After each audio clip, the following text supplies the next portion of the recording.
godhiambo cha. Duol machielo mantiere en od bura. Be in igeno ni jo od bura gi nyalo konyo jopiny nikech gin to ginyalo chako ma giwach ni jatend piny koro nego wuogi e gima dho ngere luongo ni impeachment.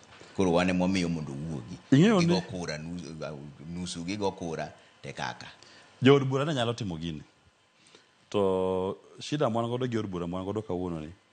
Kama ne wach ni otuchgo. Ma koro giwa bedo kuma bedeni. Nochakre mane od bura. Kech finance bill mane ji dage ni ji nodhi e od bura bochiwo maoni magi bonyiso od bura ni kik ukadh chikni. In fact atamalo 99% mag jok manodhi e mbele od bura nowacho ni chik ni rach kik ukadhi.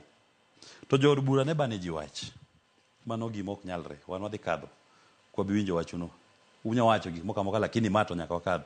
To Ruto chung Meru kucho nyiso gi ni kadhuru gino mapiyo piyo kabisa kendo kadwa winjo ng'ato ni kendo gono to ne gikadhe. To mane momiyo od bura nomonji ba ji nomuome.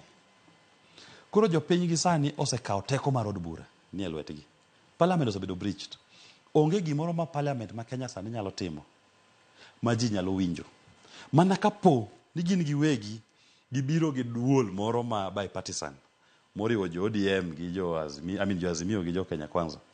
Gibiro gi bipartisan ba gibet piny to bo gibet kata ariyo odiochieng' achiel gibet piny to giwacho ni waneno ni piny ni kuma odhi ni dhi marach wawinjo jowak mar jopiny wadwa biro gi motion mar golo Ruto. Titime as a bipartisan approach. Mano dipo ka ji owinjogi.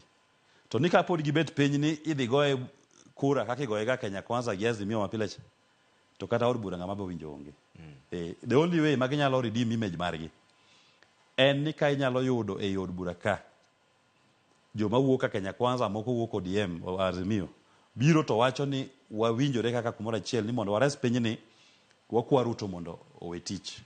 Jodoge yiero. Kama no tamre to ginyakelo impeachment motion mar gole. Mano kendo yudo ka jopiny nyalo winjogi.